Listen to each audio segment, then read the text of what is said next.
जैन दोस्तों, इस वीडियो में हम लोग देखेंगे नया यूनिट जिसका नाम होता है सेंट्रल टेंडेंसी। इसमें हम लोग कुछ क्राइटेरिया और उसके क्लासिफिकेशन भी जानेंगे। इस वीडियो में हम लोग क्या क्या जानेंगे उसको देख लेते हैं। पहले तो सेंट्रल टेंडेंसी होता क्या है उसके बारे में जानेंगे, उसका कहाँ पर यूज होता है और उसका एग्जाम्पशन क्या है। यहाँ पर अब देखेंगे डिस्क्रीट क्या है। डिस्क्रीट में दो कैटेगरी देखेंगे, ungroup frequency data, group frequency data. इसको थोड़ा मैथमेटिकली हम लोग जानेंगे, साथ साथ हम लोग अर्थमेटिक का जो प्रॉपर्टी है उसको जानेंगे। यहाँ पर जो सेंट्रल टेंडेंसी होता है वो तीन टाइप के होते हैं, तो तीन टाइप में से मीन जो है, मीन को हम लोग यहाँ पर इस वीडियो में पूरा कवर कर लेंगे। और उस मीन के जो है हम लोग क्या देखेंगे, प्रॉपर्टी ऑफ अर्थमेटिक मीन देख लेंगे। और साथ में हम लोग तीन मेथड देखेंगे जिसको कंबाइंड अर्थमेटिक, शॉर्टकट मेथड और स्टेप डेविएशन। साथ साथ अर्थमेटिक मीन के हम लोग मेरिट और डिमेरिट और साथ उसके एप्लीकेशन और यूजेस को भी देख लेंगे। तो बिना देर के चलिए वीडियो को अपना शुरू करते हैं। सबसे पहले शुरू करते हैं अपने सेंट्रल टेंडेंसी होता क्या है। नाम से देखिए यहाँ पर थोड़ा क्लियर हो रहा होगा, सेंट्रल यानी कि बीच में, टेंडेंसी मतलब सारी चीज़ें जो हैं वो कंसंट्रेटेड हो रही है, यानी कि जितनी भी वैल्यू है, ऑब्जर्वेशन है, डाटा है, वो एक तरफ जाकर कंसर्न होगी, यानी कि ढेर सारी बनेंगी। एग्जाम्पल के थ्रू पे ऐसे आप समझ सकते हो, ढेर सारा यहाँ पर डाटा है, ये जो डॉट दिख रहा है वो समझ लीजिए आप यहाँ पर डाटा है।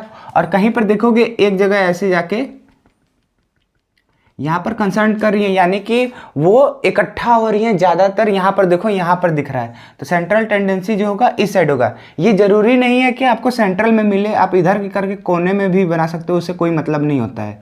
बस डाटा जो होता है वो एक जगह जाकर कंसर्ट होती है, यानी कि इकट्ठा होती हैं। चलिए इसको लाइन बाय लाइन देखते हैं, है क्या central tendency. The data has tendency to concern over the sum or concentrate central value about which we can say the data distributed uniformly, that is inherent property of the data. To concern around the central tendency, this property known as the of data central tendency क्या कहता है कि जो data का tendency होता है वो क्या कहता है, कहीं जाकर कंसंट्रेटेड होता है, यानी कि जाकर कहीं पर इकट्ठा या ज़्यादा मिलता है। वो सेंट्रल वैल्यू भी हो सकती है या कोई और भी वैल्यू हो सकती है, जो कि हम लोग उसको क्या कह सकते हैं कि वो जो यहाँ पर वैल्यू होगी वहाँ से जो और सारी वैल्यू होगी वो जो होंगी यूनिफॉर्मली डिस्ट्रीब्यूटेड होंगी। यहाँ पर यूनिफॉर्मली डिस्ट्रीब्यूटेड का मतलब एग्जैक्ट यूनिफॉर्मली डिस्ट्रीब्यूटेड नहीं है, यहाँ का मतलब है अप्रॉक्स जो होगी उसकी वैल्यू सबके बराबर होगी। अगर मान चलिए कि हम इसको वैल्यू लेके चलते हैं कि ये सेंट्रल टेंडेंसी हो रही है, यानी कि बीच में कंसंट्रेटेड हो रही है, तो यहाँ से देखोगे तो सारी वैल्यू जो है लगभग बराबर होगी। लगभग बोला अप्रॉक्सीमेट, यानी कि देख सकते हो कोई छोटा थोड़ा बड़ा है, लेकिन सबसे ज़्यादा वैल्यू यहाँ पर बराबर मिल रही है। इसके लिए हम लोग डिस्ट्रीब्यूटेड यूनिफॉर्मली बोल दिए। That it is inherent property of data to concentrate around the central value. यही जो प्रॉपर्टी है कि सारी वैल्यू जो एक तरफ जाकर कंसंट्रेट हो रही है, इसी वैल्यू जो भी सेंट्रल वैल्यू हो या कोई दूसरी वैल्यू हो, उसी को हम लोग प्रॉपर्टी ऑफ डाटा को ही कह देते हैं सेंट्रल टेंडेंसी। यानी कि सिंपल सा बोला जाए कि जो डाटा या ऑब्जर्वेशन है वो कहीं जाकर कंसंट्रेट हो रहा है और वहाँ से सारी जो डाटा है वहाँ पर यूनिफॉर्मली डिस्ट्रीब्यूटेड हो रही हैं। ऐसे प्रॉपर्टी को हम लोग, जो डाटा का ऐसी प्रॉपर्टी होती है उसको हम लोग सेंट्रल टेंडेंसी बोल देते हैं।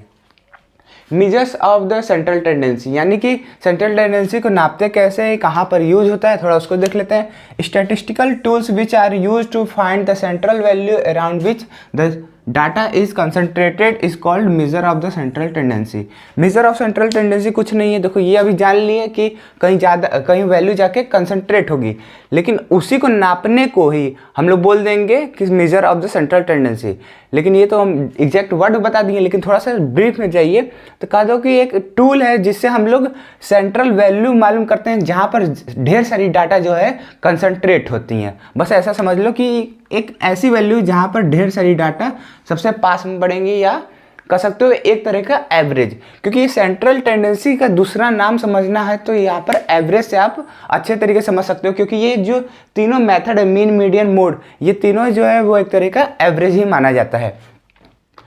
क्राइटेरियम for good measure of the central tendency, यानी कि कुछ ऐसा क्राइटेरिया जो सेंट्रल टेंडेंसी को अच्छा बनाता है, तो ये वाली कुछ प्रॉपर्टी उनके में होना चाहिए, तब उसको हम सेंट्रल टेंडेंसी जो है अच्छा मानेंगे। It should be based on the all observation, ये सारे ऑब्जर्वेशन के ऊपर होना चाहिए, यानी कि अब यहाँ पर 10-15 ठो ऑब्जर्वेशन है तो हम बस इतने का यूज़ कर लिए। ऐसा नहीं होगा, पहले हम लोग देखेंगे, पूरे वैल्यू को देखते रहेंगे, पूरे वैल्यू को देखेंगे तो मालूम चलेगा यहाँ पर डाटा जो है इकट्ठा ज़्यादा है, तो यहाँ पर हम लोग पूरा देख लेंगे। ये ऑल ऑब्जर्वेशन हो गया।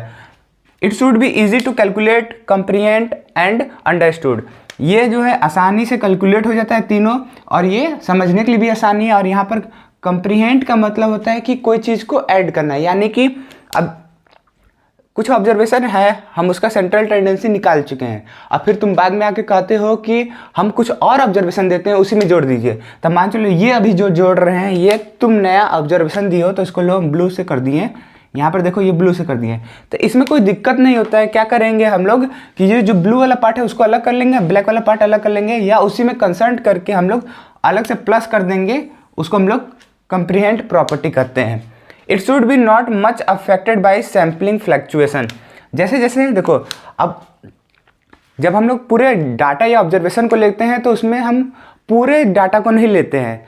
मान चलो कि तुम हमको डाटा दे रहे हो कि पूरे यहाँ पर उत्तर प्रदेश के कितने लोग हैं, या जनगणना है, या लिखे पढ़े कितने हैं, इलिटरेट और लिटरेट कितने हैं, तो ज़रूरी नहीं है ना कि तुम पूरा जाके हर एक घर में, हर एक गली में पहुँचोगे, और ऐसे भी करोगे तो कोई यहाँ से वहाँ शिफ्ट होता ही रहेगा, तो ऐसा पूरा डाटा नहीं मिल पाएगा। तो हम लोग यहाँ पर स्टैटिस्टिक्स में क्या करते हैं, रिसर्च या कोई भी सैम्पलिंग के लिए, सर्वे के लिए हम लोग कुछ सैंपल लेते हैं। अब सैंपल होता क्या है, मान चलो कि तुम्हारा यहाँ पर ये एक स्टेट है, यहाँ पर ढेर सारे लोग हैं, तो हम क्या करेंगे कि कहीं कहीं हम जाकर सैंपल ले लेंगे, यानी कि यहाँ से कुछ लोग कर ले लेंगे, यहाँ से कुछ लोग, यहाँ कुछ लोग, कुछ लोग, ऐसे करके हम लोग अलग अलग घर से पता कर लेंगे। मान चलो सबसे आसान एग्जांपल देख रहा हूँ, यहाँ पर देखो एक फ्लैट है, फ्लैट में मान चलो कि ये ground, first, second, third floor है, ठीक है, यहाँ पर थर्ड फ्लोर तक है, एक फ्लैट है, और भी बड़ा होगा, मान लो बस एग्जांपल लो, एक बिल्डिंग है। तो यहाँ पर देखो कि हम क्या करेंगे कि कितने लोग ऐसे हैं जो अच्छा कमाई कर रहे हैं, तो हम लोग क्या करेंगे, सारे फ्लैट में हर रूम में जाकर नहीं चेक करेंगे, हर फ्लैट में 1 या 2 रूम से हम लोग चेक कर लेंगे कितने पैसे कमा रहे हैं, तो उससे हम लोग एक अंदाज़ा लगा लेंगे कि इस बिल्डिंग में जो रहने वाले लोग हैं अमीर है कि गरीब है, उसी को सैंपल करते हैं। यानी कि ढेर सारे वैल्यू में से कुछ वैल्यू को हम ले लेंगे, वो भी रैंडम रहना चाहिए, एक तरफ से नहीं रहना चाहिए, तो उसके लिए हम लोग यहाँ पर कर देंगे सैम्पलिंग। इसी यहाँ पर क्या कह रहा है, और सबसे बेस्ट एग्जांपल आप समझो क्या है कि पानी में अगर चीनी मिला दो, मिल गया, तो हम लोग क्या करते हैं, टेस्ट करने के लिए क्या करते हैं, एक चम्मच उठाते हैं, एक स्पून उठाते हैं और टेस्ट कर लेते हैं। तो ये क्या है, एक सैम्पलिंग है, टेस्ट करना जो होता है वो सैम्पलिंग होता है। पूरे डाटा को तो हम नहीं पूरा पिए ना, बस थोड़ा सा पिए, मालूम कर लिए कैसा, बस वैसा ही कुछ है। ये कहता है कि जो सैम्पलिंग फ्लक्चुएशन होगा, यानी कि एक जगह से सैम्पलिंग लिए, अगली बार दूसरे जगह से लिए, तो वहाँ से वो डाटा जो है ज़्यादा फ्लक्चुएट नहीं करना चाहिए, बहुत कम करना चाहिए, माइन्यूट तो करेगा ही करेगा। It should B not affected the extreme value, जो एक्सट्रीम वैल्यू होती है, जो कहीं देखोगे कि एक एरिया में गए, पता किए तो यहाँ पर सारे गरीब ही रहते हैं, मतलब बहुत एन एवरेज और उससे कम वाले रहते हैं, लेकिन उसी में देखोगे कि 10-15 ऐसे भी रहते हैं जो हाई कॉस्ट में, हाई लेवल में आते हैं, जो ज़्यादा कमाते हैं, तो उससे ये इफेक्ट होना नहीं चाहिए। It should be suitable for further algebraic treatment, जैसे कि यहाँ पर मैं कहा हूँ कि कंप्रीहेंटिव, कुछ वैसा ही यहाँ पर है कि इसको हम लोग एक बार वैल्यू निकाल चुके हैं, उसका आंसर निकाल चुके हैं ऑब्जर्वेशन का, उसके बारे में पढ़ चुके हैं, फिर भी हम लोग अगर चाहते हैं तो कुछ और डाटा इकट्ठा करके जोड़ के, या उसको कहीं और जाके हम लोग यूज कर सकते हैं फर्दर, अगर कोई काम पड़ा तो। It should the representative of the whole data, और ये याद रखिएगा, ये जो सेंट्रल टेंडेंसी वैल्यू होती है या एवरेज वैल्यू होती है, वो पूरे डाटा या पूरे ऑब्जर्वेशन को यहाँ पर रिप्रेजेंट करने का काम करता है। अब यहाँ पर देखते हैं classification of the major of the central tendency. Measure of the central tendency के कितने टाइप होते हैं, 3 हैं बेसिकली, मीन, मीडियन, मोड, जो आप लोग सुने ही होंगे। देखेंगे मीन क्या होता है। मीन देखिए यहाँ पर कुछ नहीं है, एक मैथमेटिकल टूल है जो कि हम लोग ऑब्जर्वेशन का एवरेज निकालते हैं। यानी कि नॉर्मल बोला जाए तो एक क्लास में कितने बच्चे हैं वो कुछ मार्क्स लेकर आए हैं, तो हम लोग देखेंगे इस क्लास का स्टैंडर्ड क्या है, यानी कि इस क्लास में लगभग एवरेज बच्चे कितना मार्क्स स्कोर कर पा रहे हैं, तो हम लोग मीन का यूज़ करते हैं। अभी जब फार्मूला और एग्जांपल देखेंगे तो इजीली समझ में आ जाएगा। देखिए क्या है, it is the mathematical average whose value is obtained through the mathematically calculation, यानी कि एक मैथमेटिकली एवरेज है जो कि हम लोग कैलकुलेशन के थ्रू यहाँ पर निकालते हैं। It evaluate in the number of phases depending on the nature of the data. जैसा डाटा रहेगा उसके हिसाब से हम लोग नंबर ऑफ फेजेस बनाते जाते हैं और उसकी वैल्यू निकालते जाते हैं। एग्जाम्पल के थ्रू पे यहाँ पर समझिए ये नंबर ऑफ फेजेस यहाँ पर क्यों लिखा गया है इसको समझते हैं। क्या करने का मतलब है कि यहाँ पर इवन और नंबर जानते ही होंगे, इवन होता है 2 4 5 2 4 6 8 करके डॉट डॉट होता है। तो इसको हम लोग थोड़ा सा अच्छे से डाटा बना के दिखाते हैं कि समझ में आए कि फेज कैसे निकालेंगे। यहाँ पर आपको वहाँ से नहीं होता लेकिन थोड़ा सा जानना जरूरी है। यहाँ पर हम बोल दिए 1 2 3 4 5 6 इतना ही नंबर लेके चलते हैं, ऐसे होता है नेचुरल नंबर जाता है। लेकिन हम देखो यहाँ पर नंबर ऑफ फेजेस का एक फार्मूला तो जानते होंगे ना कि इवन नंबर का सम कितना होता है और नंबर का सम कितना होता है n/2 nth वाला टर्म ऐसा कुछ करके जानते हो ना, n+1/2। वही बात यहाँ पर भी देखो, इसको हम लोग ऑड नंबर को हम लोग अलग कर सकते हैं, लिखना पड़ेगा।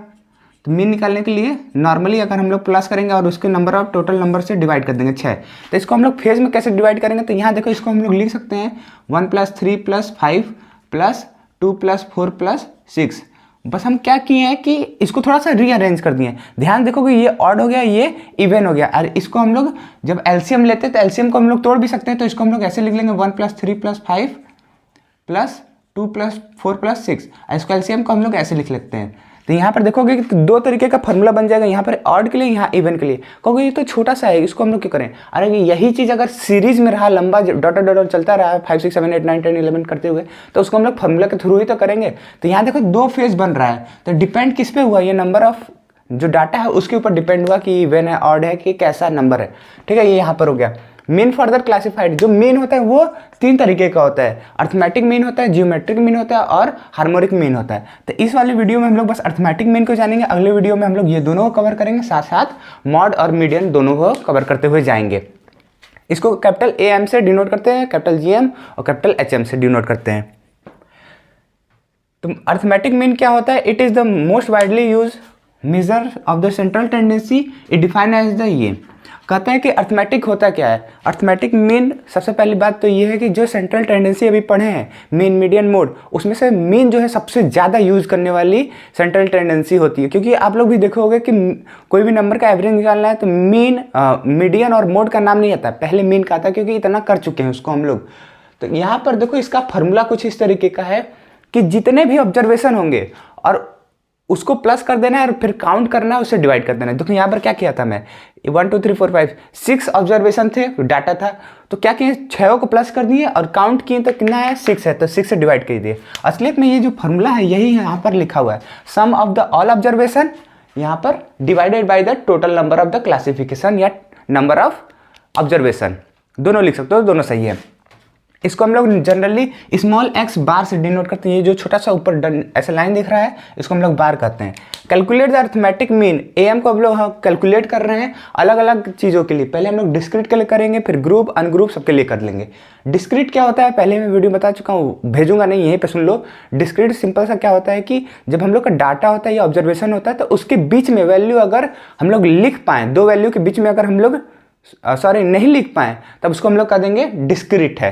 और वहीं कंटिन्यूअस वाले क्या होता है, कोई भी 2 वैल्यू के बीच में, अगर कोई 2 वैल्यू के बीच में हम लोग लिख लेते हैं तो जिसको हम लोग कंटिन्यूअस बना सकते हैं।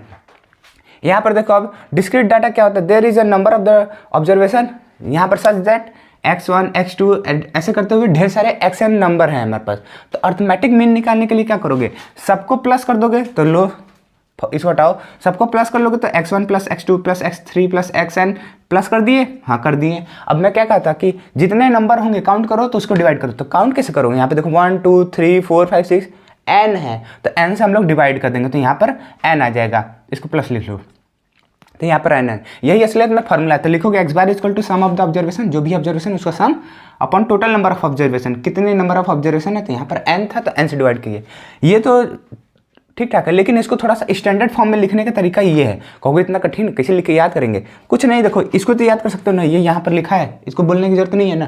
देखो ये क्या है, 1/n है, यहाँ पर देखो 1/n लिख सकते हो कि नहीं, ब्रैकेट में ऐसे इस चीज़ को लिख सकते हो, हाँ लिख सकते हैं। तो देखो इसको लिख दिए हैं, ठीक है, यहाँ भी समझ में आ गया। अब ये वाली चीज़ को कैसे निकालें, ये ध्यान से देखो, एक सीरीज जैसा दिख रहा है, x वही है लेकिन नंबर चेंज होता जा रहा है, तो नंबर चेंज होता जा रहा है तो हम लिख देंगे x और यहाँ पर i लिख देंगे। वहाँ पर तुम j k l m n कुछ भी लिखो, तो यहाँ पर कुछ भी लिख सकते हो, तो हम यहाँ पर i लेके चल रहे हैं। j भी लिख सकते हो, k भी लिख सकते हो, कोई दिक्कत नहीं है, इतने सा भी दिक्कत नहीं है।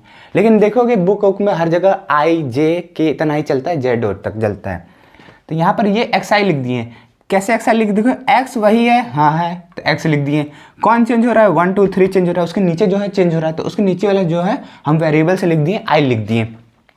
अब बात है कि ये क्या है भैया, इसको बाहर निकाल के देखा जाए क्या है ये समेसन। इसको देखो क्या बोलते हैं, ई की तरह होता है, लेकिन ई तो ऐसे बनता है, लेकिन ये ऐसे बनता है, इसको समेसन बोलते हैं। क्या है यहाँ पर देखो, आई जो होगा वो 1 होगा, 2 होगा, 3 होगा, ऐसे करते करते करते करते n तक होगा। जो यहाँ पर देखो 1 2 3 n लिखे हो ना, वही आई 1 होगा, 2 होगा, 3 होगा, 4 होगा, 5 6 7 होगा, करते करते n तक होगा, n तक होगा।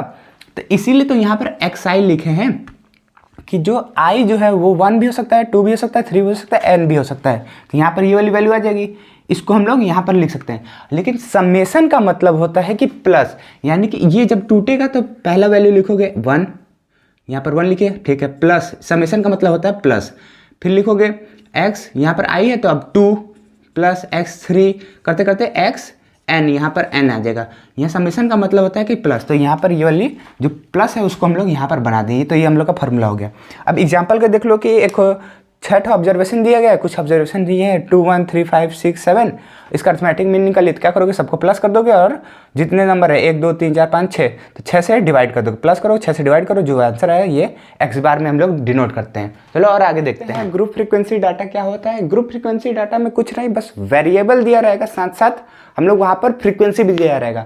फ्रीक्वेंसी जैसे मैं बोला था पहले कि वेरिएबल कितने बार है, नंबर्स ऑफ टाइम्स को ही हम लोग यहाँ पर फ्रीक्वेंसी कहते हैं। देखो क्या लिखा है, if we have number of n observation है, जो कि कुछ ऐसे x1 x2 xn करके है, जिसके करस्पॉन्डिंग जो फ्रीक्वेंसी है f1 f2 fn है। यानी कि देखो पहले ऑब्जर्वेशन का पहला फ्रीक्वेंसी, दूसरे ऑब्जर्वेशन का दूसरा फ्रीक्वेंसी, तीसरे ऑब्जर्वेशन का तीसरा फ्रीक्वेंसी, और फिर ऐसे करते करते n frequency, n number of observation का nth फ्रीक्वेंसी। तो हम लोग का अर्थमेटिक मीन निकालना है जब हम लोग का यहाँ पर अनग्रुप डाटा होता है। अनग्रुप डाटा मेनली क्या होता है कि वो डिस्क्रीट माना जाता है। अनग्रुप को कह लेना, क्या कर लेना कि वो डिस्क्रीट होता है बेसिकली। अब डिस्क्रीट क्या होता है फिर से देख लो, अब पीछे पेस्ट टर्न कर देखना चाहिए, लेकिन देखो बता दे रहा हूँ। डिस्क्रीट क्या होता है कि दो वैल्यू के बीच में हम लोग दूसरी वैल्यू को ऐड नहीं कर सकते, यानी कि अलग अलग से कर सकते हो। बार बार कंफ्यूजन होगा डिस्क्रीट और कंटिन्यूअस, तो आसान तरीका है कि कंटिन्यूअस को याद कर लो। कंटिन्यूअस क्या होता है कि कोई चीज़ कंटिन्यूअस हो। अब देखो यहाँ पर जैसे कंटिन्यूअस चलता रहेगा, हम बीच में जगह है, तो क्या कहोगे कि यहाँ पर कुछ भर दो तो कंटिन्यूअस हो जाएगा। तो यहीं पे देखो दो वैल्यू के बीच में अगर वैल्यू आती है या दूसरी नई वैल्यू भर सकते हैं, तो उसको हम लोग कंटिन्यूअस कर देंगे, उसका अपोजिट डिस्क्रीट कर देंगे। एग्जाम्पल यहाँ फार्मूला क्या होगा, देखो x बार इक्वल टू यहाँ पर हर फ्रीक्वेंसी, हर जो x है वो ऑब्जर्वेशन है वो कितनी बार है, फ्रीक्वेंसी कितनी बार है, तो दोनों को मल्टीप्लाई कर देंगे तो मालूम चल जाएगा कितनी बार है। तो यहाँ पर देखो x1 f1, यहाँ पर देखो f2 x2, ऐसे करते करते fn xn है। यहाँ पर नीचे जो होगा वो ऑब्जर्वेशन को प्लस करना है, तो ऑब्जर्वेशन को प्लस करना है तो मान चलो x जो है 2 बार है और यहाँ पर x2 जो है 1 बार है, fn जो है 5 बार है। तो क्या करोगे, इसको प्लस करोगे कि इसको प्लस करोगे, तो ये तो ऑब्जर्वेशन हुआ ना, तो वो कितने बार है, कितने बार का मैं बोला था नीचे लिखना है, तो उसको प्लस करके, तो 2 + 1 + 5, तो यहाँ पर 8 आ रहा है। तो क्या करोगे, फ्रीक्वेंसी को प्लस करोगे, तो लिखोगे फ्रीक्वेंसी f1 + f2 ऐसे करते हुए xn। अभी मैं पीछे जैसे कि समेशन वाला बताया था उसको मैं देखो यहाँ पर करके बता रहा हूँ कैसे।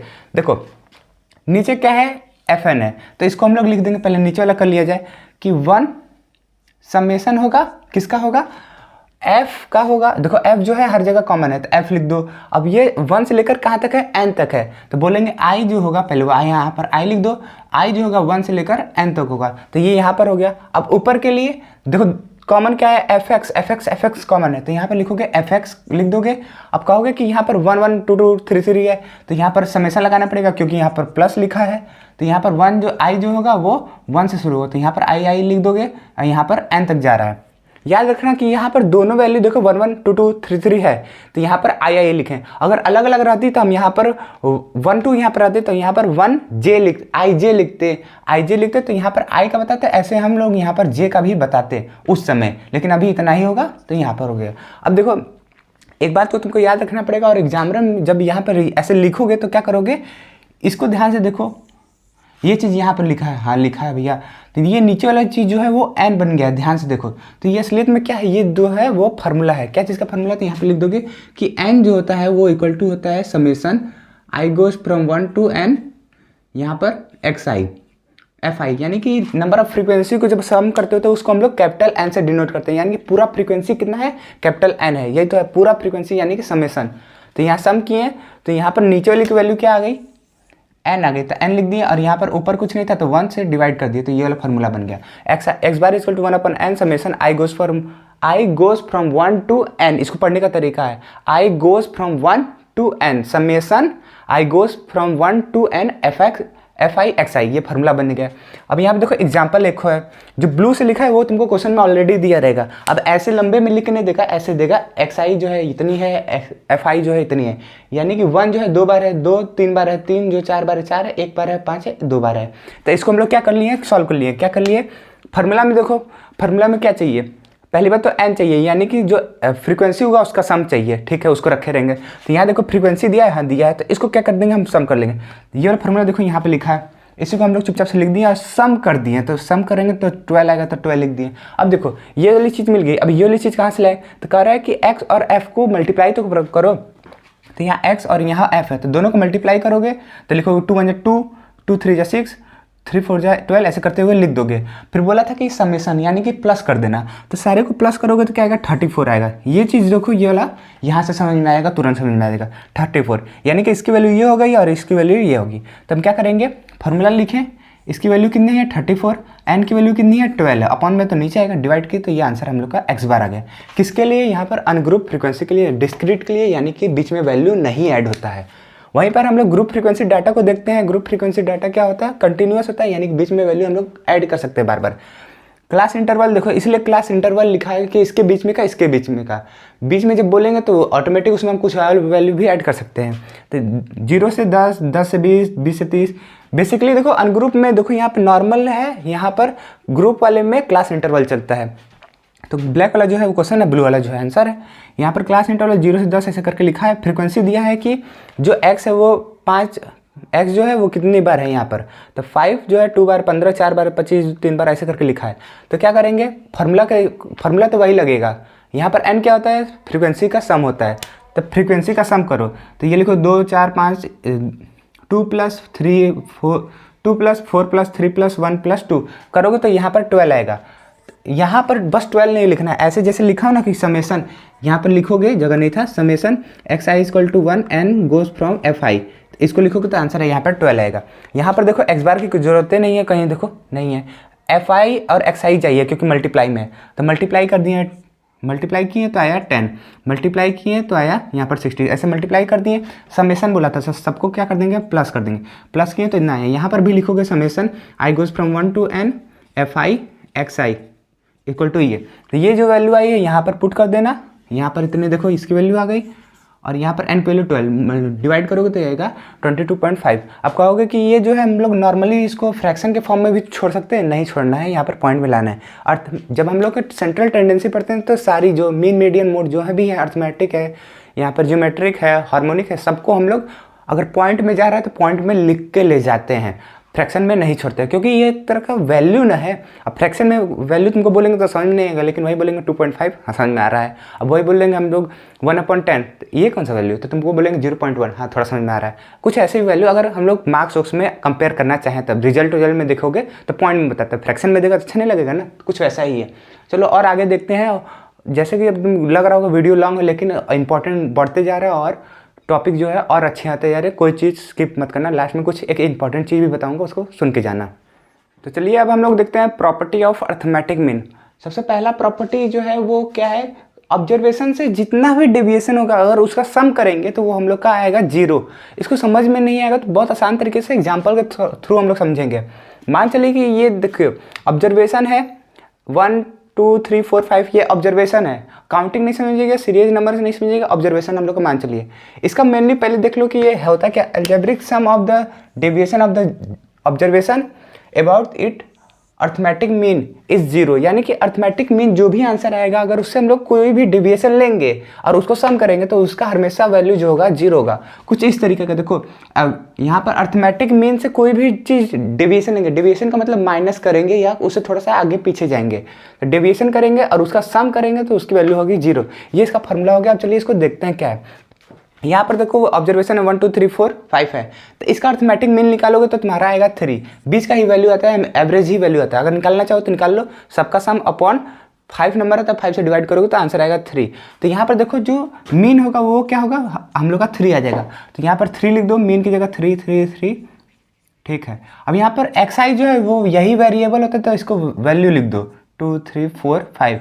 अब क्या करना है, बीच में माइनस करना है तो माइनस लगा दो, माइनस लगा दी। अब देखो इसकी वैल्यू निकालोगे तो कितना आएगा, इसकी वैल्यू आएगी -2 -1 0 1 और यहाँ पर देखोगे तो 2 आएगा। अगर हम लोग इसका सम करेंगे तो यहाँ पर जो मीन निकला है उसका डेविएशन के संग अगर सम करेंगे, क्योंकि यहाँ पर सम चाहिए तो सम करेंगे, तो यहाँ पर देखो सम करेंगे तो कितना आएगा, यहाँ पर x बार होगा। सम करेंगे तो देखो यहाँ पर प्लस करोगे तो ये इससे कैंसिल हो जाएगा, कैंसिल हो जाएगा और यहाँ पर जीरो, तो आंसर आ जाएगा जीरो। ध्यान देखो तो वही बात हो गया कि एवरेज अर्थमेटिक मीन से अगर कोई चीज़ डेविएशन लेता है उसका सम करते हैं तो उसकी वैल्यू जीरो होता है। यानी कि देखो अर्थमेटिक मीन से कोई चीज़ डेविएशन लेता है उसका सम करते हैं तो उसकी वैल्यू होती है जीरो। यहाँ पर तुम यहाँ समझ सकते हो।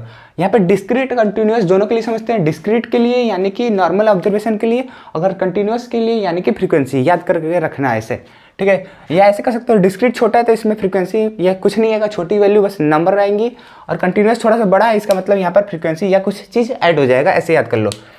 यहाँ पर LHS को लिख सकते हैं। इसी फॉर्मूले को हम लोग प्रूव करेंगे डिस्क्रीट के लिए, कंटिन्यूस दोनों के लिए। तो LHS को लेकर चलो, तो यहाँ देखो लेफ्ट साइड को लेकर चले, जैसे लिखा है वैसे लिखे हैं। अब इसको देखो सम करेंगे, आंसर जो आएगा जीरो आएगा, ये हम लोग को प्रूव करना है। तो क्या किए कि जो ब्रैकेट है इसको ओपन कर देते, इसके संग भी जाएगा और इसके संग भी जाएगा। तो ब्रैकेट को ओपन कर दिए तो जो वैल्यू लिखा था देखो समेशन के साथ आ गया, समेशन के साथ आ गया, ठीक है। अब यहाँ पर हमेशा ये याद रखना, अगर xi या xj yj कुछ भी यहाँ पर कोई वैल्यू लिखा रहेगा तो याद करो अभी क्या करें, तो 1 2 3 4 5 6 n तक है, यानी कि वो वेरिएबल है, अलग अलग वैल्यू आ रही है, तो इसको हम लोग बाहर नहीं निकाल सकते हैं। जो भी वैल्यू कांस्टेंट, यहाँ पर इंटीग्रेशन पढ़े होगे या डिफरेंशिएशन पढ़े होगे तो कांस्टेंट की वैल्यू हम लोग बाहर यहाँ पर निकाल सकते थे, 2 रहता था 2 निकाल लेते थे, लेकिन यहाँ पर नहीं निकाल सकते हैं। यहाँ से हम लोग कांस्टेंट चीज़ निकालेंगे। यहाँ पर अर्थमेटिक मीन जो कोई इस वैल्यू का कभी ये 3 बदलेगा नहीं, बदलेगा। अर्थमेटिक मीन जो होता है आंसर लाने के बाद क्या होता है, कांस्टेंट हो जाता है। तो यहाँ पर कांस्टेंट हो जाएगा तो इसको हम लोग यहाँ पर बाहर निकाल लेंगे। तो इसको हम लोग ऐसे लिख सकते हैं, ये वाली चीज़ वैसे का वैसे रहेगा, और इसको हम लोग लिख देंगे x bar summation n i है, और यहाँ पर कोई वैल्यू नहीं है तो यानी कि यहाँ पर मान लो कांस्टेंट यानी कि कुछ नहीं। तो यहाँ पर जब कुछ नहीं है तो यहाँ पर इसको हटा दोगे तो क्या देखोगे कि ये जो वैल्यू है वो क्या कह रहा है कि 1 से लेकर n तक सम कर रहे हैं, यानी कि 1 + 2 + 3 + ऐसे करते हुए n। तो आंसर क्या आएगा, इसका समेशन क्या आएगा, n ही आएगा, क्योंकि सबसे बड़ा नंबर यही है। तो इसको हम लोग लिख देंगे x बार और n। तो इसको देखो यहाँ पर x बार और n यहाँ पर लिख दिए हैं, ठीक है, x बार और n लिख दिए। लेकिन यहाँ पर देखो कि इसकी वैल्यू क्या होगी, इसकी वैल्यू क्या होगी कि पहली बात तो ये नीचे फ्रीक्वेंसी है नहीं, तो क्या करेंगे, इसको हम लोग जब सम करेंगे तो यहाँ पर भी वैल्यू जो होगी वो nx आएगी, यानी कि x बार और n आएगी। तो यहाँ पर माइनस करेंगे, जो वैल्यू होगी वो यहाँ पर हो जाएगी। एक सेकेंड, सॉरी, यहाँ पर बार नहीं होगा, यहाँ पर बार नहीं होगा क्योंकि बार तो है नहीं। यहाँ पर बार, एक सेकेंड रुक जाइए, यहाँ बार है, हाँ होगा, तो यहाँ पर भी बार होगा, यहाँ बार है। जब इसका समेशन करेंगे तो क्या होगा, फ्रीक्वेंसी समेशन, तो यहाँ पर बार नहीं आएगी। जब हम लोग ऐसे सम करते हैं तो क्या होगा, इसकी वैल्यू ये आ जाएगी। इसको यहाँ पर नहीं लिखने की जरूरत नहीं है, वो बार में से गलती समझ लिया था। यहाँ पर देखो ये बार लिखा, तो इसको हम लोग जब समेशन करेंगे तो ये पूरी वैल्यू जो है n आएगी और ये कांस्टेंट वैल्यू यहाँ पर x निकल जाएगी। और इसका जब समेशन करेंगे तो इसकी वैल्यू भी x आएगी और यहाँ पर वैल्यू जो होगी पूरी n आएगी। जब माइनस करेंगे तो यहाँ पर 0 आ जाएगा। अब वहीं कंटिन्यूस के लिए देखो, कंटिन्यूस में क्या होता है कि ये फार्मूला निकल के आता है, उसी का मॉडिफाई या कल छोटा सा भाई है, यहाँ पर f लिखा रहता है क्योंकि कंटिन्यूस में फ्रीक्वेंसी आती है। तो इसको हम लोग LHS को लिख चलेंगे और यहाँ पर RHS को प्रूव कर देंगे। तो इसको वैल्यू देखो यहाँ पर रख दिए, दोनों चीज़ को यहाँ पर मल्टीप्लाई कर देंगे तो देखो xi यहाँ पर है, x बार यहाँ पर है, दोनों चीज़ जो है मल्टीप्लाई होते जा रहा है, ठीक है। यहाँ पर हो गया, हाँ हो गया। अब इसके बाद देखो ये जो होता है वो वैल्यू होती है कांस्टेंट। अगर यहाँ पर कुछ वैल्यू रहा तब कांस्टेंट निकालना। तो यहाँ पर इंटीग्रेशन से बाहर निकालोगे, ये वाली बात, इंटीग्रेशन से बाहर निकालोगे तो एक्स बार यहाँ पर निकल जाएगा और ये वाली चीज़ वैसे की वैसे ही रह जाएगी। और याद रखो इस चीज़ को हम लोग क्या बोले थे, समेशन ऑफ, जब एक्स आई करते फ्रीक्वेंसी का पूरा सम कर देंगे तो कैपिटल एन, तो यहाँ पर कैपिटल एन लिख दिए इसकी जगह, और ये वाली वैल्यू तो वैसे वैसे पड़ी है। तो ये वाली समझ में, हाँ समझ में आ गई। अब इसको ध्यान से देखो, ये वाली चीज़ कुछ देखा देखा लग रहा है, हाँ देखा देखा लग रहा है। यहाँ पर फॉर्मूला देखो, एक फार्मूला था कि x bar equal to 1/n summation f i x i. तो यहाँ देखो ये जो वैल्यू है वही तो वैल्यू है, तो इसकी वैल्यू क्या होगी, इसको ऊपर भेज दो, तो एक्स बार और n equal to summation f i x i. तो यहाँ पर एक्स बार और एन, तो एक्स बार और एन को लिख दिए यहाँ पर, और इसको जब थोड़ा आगे पीछे कर दिया 2 × 3 3 × 2 दोनों एक ही वैल्यू होती है, मल्टीप्लाई किए तो इसको माइनस किए तो आंसर आ गया 0। तो ये हो गया वैल्यू 0। ये हो गया हम लोग का पहला जो प्रॉपर्टी ऑफ अर्थमेटिक मीन। क्या है कि अर्थमेटिक मीन से अगर कोई भी चीज़ डेविएशन लेते हो उसका सम करते हो तो हमेशा वैल्यू देता है 0। यहाँ पर 3 तरीके से आप देख सकते हो, प्रूफ भी हो चुका। यहाँ पर देखो सेकंड क्या है, arithmetic mean depends upon the change of the origin and the change in the scale. कहता है कि जो अर्थमेटिक मीन होता है अगर इसकी वैल्यू जो है वो ओरिजिन के ऊपर भी डिपेंड करती है, यानी कि बीच की वैल्यू कौन है उसमें डिपेंड करेगी, साथ साथ ये भी देखती है कि उसका स्केल क्या है। स्केल का मतलब कितना, जैसे कि यहाँ पे 3 से माइनस हुआ है, वैसे यहाँ पर अभी जब इसको डेरिवेशन करेंगे तो समझ में आएगा। बहुत छोटा सा डेरिवेशन, आसान भी है। क्या कहता है कि हम लोग कोई ऑब्जर्वेशन ले लिए, ठीक ले लिए, x1 से लेकर n तक, जो ऑब्जर्वेशन है कुछ इस तरीके का है कि उसका अर्थमेटिक मीन जो है वो एक्स बार है। एक ऑब्जर्वेशन है, जाहिर बात है उसका अर्थमेटिक मीन होगा तो उसको हम लोग एक्स बार के नाम से डिनोट कर दिए, ठीक है। लेट अस कंसीडर, अब हम लोग एक चीज़ लेके चलते हैं। यहाँ पर बोला है ना कि ओरिजिन चेंज होता है और यहाँ पर स्केल चेंज होता है। तो ओरिजिन का मतलब जो यहाँ पर एक्स बार था, अब एक्स बार ना होके कुछ और हो जाएगा। तो कुछ और होने के लिए हम कुछ लिख देते हैं, मान चलो एक्स बार में से कुछ जो है वो घट गया, तो यहाँ पर जो उसका ओरिजिन था यानी कि अर्थमेटिक मीन था वो देखो अब बदल के ये बन गया, पहले ये था अब ये हो गया। तो फिर इसको चेंज कर दिए, हाँ कर दिए। अब देखो स्केल को चेंज करेंगे, स्केल को चेंज करने के लिए हम क्या करेंगे, एक वैल्यू को डिवाइड कर देंगे h, जिसका नाम ले लेंगे। a जो होगा वो चेंज इन ओरिजिन है और h जो होगा वो चेंज इन स्केल है। यहाँ पर देख सकते हो इसी का नाम हम लोग रख दिए ui। क्या किए देखो, ओरिजिन चेंज किए, डिवाइड में हम लोग स्केल चेंज किए। डिवाइड में ही स्केल चेंज होता है। क्लास इंटरवल का जो वैल्यू होती है, याद करो फार्मूला में अर्थमेटिक मीन मीडियन जो भी है 11-12 में पढ़े होगे नीचे। स्टैटिस्टिक्स में एक सेक्शन होता है, क्लास 10 में भी होता है, अलग अलग बोर्ड में अलग अलग क्लास में दिया जाता है। तो वहाँ पर देखोगे क्लास इंटरवल जो होता है वो एच से डिनोट करते हैं, वो हमेशा नीचे ही रहता है। इसको चलो और आगे प्रूफ करते हैं। अभी देखो हम लोग ये वाली वैल्यू निकाल के ला दी है, तो इसको अभी देखो यहाँ पे लिखेंगे। तो हम लोग फार्मूला बना चुके थे, ए जो था ओरिजिन चेंज था और एच जो था वो हम लोग का स्केल चेंज में था। तो ये वाला फार्मूला हम लोग ऑलरेडी बना चुके हैं नीचे, यानी कि डिस्क्रिप्टिव फॉर्म में था, उसको हम लोग मैथमेटिकल फॉर्म में लिख दिए। अब क्या करना है कि सबको सम करना है और साथ में उसको डिवाइड करना है कि नंबर ऑफ ऑब्जर्वेशन कितना है, यानी कि पूरे को सम कर दो और जितने भी होंगे उसे डिवाइड कर दो। मान जो हम लोग कितना स्टार्टिंग में माने थे, x1 x2 x3 ऐसे करते हुए हम लोग माने थे xn तक माने थे, x1 से लेकर x2 से लेकर तक xn तक। पूरा ऑब्जर्वेशन जो है वो हम लोग का n होने वाला है, तो n से डिवाइड करेंगे नंबर ऑफ ऑब्जर्वेशन और सम को सबको सम करना है। तो क्या करोगे, इस साइड देखो, लेफ्ट हैंड साइड देखो, उसको हम लोग सम किए और पूरा ऑब्जर्वेशन से डिवाइड कर दिए। डिवाइड करेंगे तो नीचे 1/n जाएगा। यहाँ पर देखो इक्वल टू में जैसे इधर समेशन किए हैं वैसे इस साइड भी करेंगे, यानी कि ध्यान से तुम देख सकते हो ये वैल्यू को हटा के देखा जाए, डिस्क्रिप्शन जो लिखा हूँ उसको हटा सकते हो। दोनों तरफ हम लोग को समेशन लगाना है, ठीक है, समेशन लगाया, दोनों तरफ n से डिवाइड करना है। n से ही क्यों करना है, क्योंकि नंबर ऑफ ऑब्जर्वेशन जो है n है। इसको हम लोग लिख लिए, ठीक है। उसको थोड़ा और अच्छे से लिखें, यहाँ पे लिखें। अब क्या करना है कि ध्यान से देखो ये वैल्यू जो है जैसे x बार आता था वैसे ही यहाँ पर u बार आएगा। अब यहाँ पर जो h है वो क्या है, कांस्टेंट है। कांस्टेंट क्यों है कि वहाँ पर चेंज इन स्केल था। चेंज इन स्केल में हमेशा जो वैल्यू कुछ भी वैल्यू अगर माइनस घटाओगे तो वो कैसी होनी चाहिए, कांस्टेंट ही तो होगी। तो कांस्टेंट होगी तो ये समेशन से जो है वो बाहर निकल जाएगी। समेशन से बाहर निकलेगी तो n पहले से था और h यहाँ से आया, तो यहाँ पर 1/nh हो गया और यहाँ पर जो वैल्यू थी ऊपर वाली वैसे वैसे लिखा गया, ठीक है। अब क्या करना है, समेशन इसके साथ भी जाएगा, समेशन इसके साथ भी जाएगा, तो दोनों को तोड़ो। तो एक बार यहाँ पर देखो, यहाँ पर xi और यहाँ पर a, दोनों को तोड़ लिया। ये वाली वैल्यू है इससे की वैल्यू भी, यहाँ n था, h कांस्टेंट बाहर निकला है, समेशन दोनों में टूट गया है। देखो n h बाहर निकला है, समेशन दोनों में टूट गया है। यानी कि मल्टीप्लाई कर लिए, ब्रैकेट को ओपन कर लिए। अब देखो ये वाली वैल्यू जो है अभी पिछले स्लाइड में देखे होगे तो NX लिखा था, जहाँ पे मैं बार थोड़ा सा कन्फ्यूज हुआ था। यहाँ पर माइनस का माइनस और इसकी वैल्यू जो भी थी वो NA बार। यहाँ से अभी हम लोग निकाले थे ना कि x = 1/n समेसन fi ऐसे करके निकाले थे, यानी कि अगर फ्रीक्वेंसी हटा दिए तो कुछ ऐसा भी था। तो उसी से हम लोग यहाँ से फार्मूला बना के इसको उधर मल्टीप्लाई कर दिए, तो x बार और a, अगर यहाँ पर a रहता है तो यहाँ पर a डॉट रहता, मतलब ai रहता। तो इससे हम लोग की ये वैल्यू बन गई। अब क्या करेंगे, यहाँ से देखो कि इसके आगे अभी कुछ हो ही नहीं सकता। क्यों नहीं हो सकता? क्योंकि अगर n कॉमन ले लिए, n कैंसिल हो जाएगा। n कॉमन लेंगे तो क्या होगा, यहाँ पर nx माइनस a हो जाएगा और यहाँ पर nh से हो जाएगा, तो ns।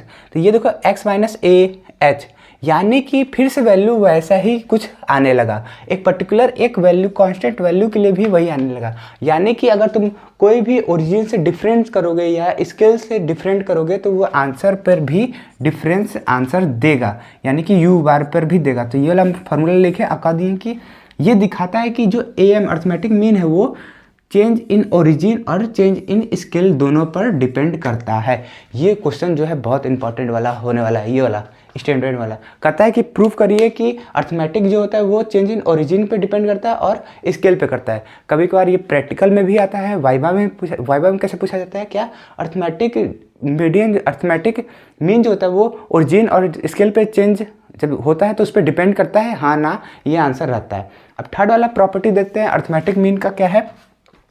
कहता है कि जब हम लोग अर्थमेटिक मीन से कोई भी डेविएशन लेते हैं और उसका स्क्वायर करके सम करते हैं तो वो हमेशा कम से कम आना चाहिए। यानी कि कहने का मतलब कुछ इस तरीके का है, sum of the square of deviation is least when taken about arithmetic. Arithmetic mean से अगर हम लोग कोई भी डेविएशन लेते हैं और उसका स्क्वायर करते हैं तो वो हमेशा कम से कम आना चाहिए। इसको चलिए प्रूफ करते हैं, बहुत आसान है। ये भी पूछा गया है क्वेश्चन, क्या है कि हम लोग को एक ऑब्जर्वेशन ले लिए x1 से लेकर xn तक और उसके करस्पॉन्डिंग फ्रीक्वेंसी ले लिए जो x1 से लेकर f1 तक है। तो हम लोग कंसीडर करेंगे क्या, जो ये स्टेटमेंट है, इस स्टेटमेंट के अकॉर्डिंग हम लोग फार्मूला बनाएंगे। यहाँ पर अर्थमेटिक जो है यहाँ पर xi आ जाएगा और यहाँ पर जो होगा इसका हम लोग fi समझ लेंगे, क्योंकि पूरा ऑब्जर्वेशन को ये डिनोट कर देगा और xi को हम बोल देंगे 1 से लेकर n तक है।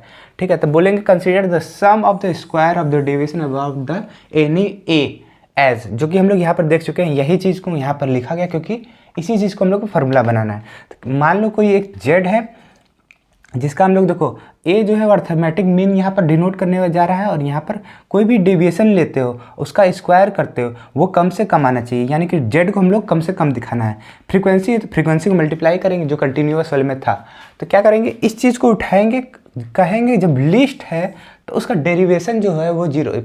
एक फार्मूला है, याद नहीं है तो याद कर लो। जब डेरिवेशन तुम लोग पढ़ रहे थे, डिफ्रेंशिएशन सॉरी, तब वहाँ पर था कि कोई चीज़ मैक्सिमा और मिनिमा पढ़े थे। तो मिनिमा के लिए क्या था कि डेरिवेशन, फर्स्ट डेरिवेशन जो होगा वो डिफ्रेंशिएशन वो 0 के बराबर होगा और सेकेंड ऑर्डर ऑफ डिफ्रेंशिएशन जो होगा वो 0 से ग्रेटर होगा। तो उसी को हम लोग यहाँ पर अप्लाई करेंगे।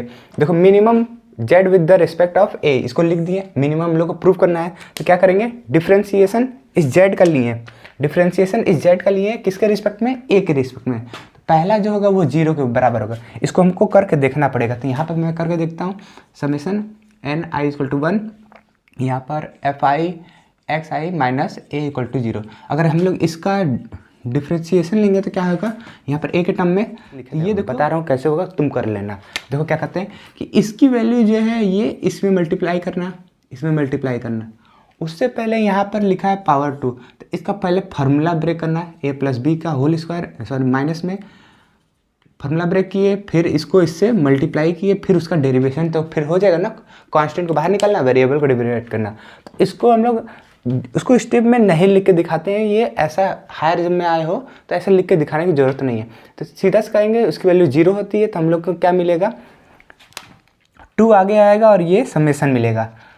2 आगे आया, देखो इसको जब हम लोग इक्वल टू के 0 कर देंगे तो ये वाली वैल्यू जाएगी उधर, हाँ जाएगी उधर। तो उसके लिए हम क्या कर देंगे, जब 0 को उधर जाएगी तो वो नेगेटिव हो जाएगी और नेगेटिव हो जाएगी, यहाँ पर x माइनस होने जाएगा। ये समझ में आ गया। अब इसके बाद देखो सेकंड डेरिवेटिव किए तो ये आया। अब ये जो है वैल्यू है वो कांस्टेंट है, तो इसका हम समझ लेंगे 1 से लेकर करते करते करते n तक है, तो इसकी वैल्यू जो आएगी वो आएगी n। 2n आएगा, लेकिन यहाँ पर माइनस भी है तो माइनस को कॉमन लोगे तो ये बना देगा पॉजिटिव।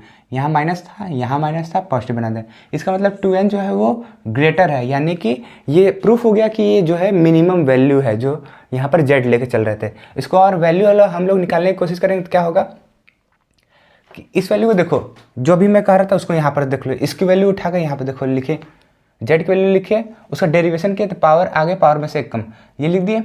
उसके बाद 0 इक्वल टू 0 किया क्योंकि डेरिवेशन है, 0 कर दिए।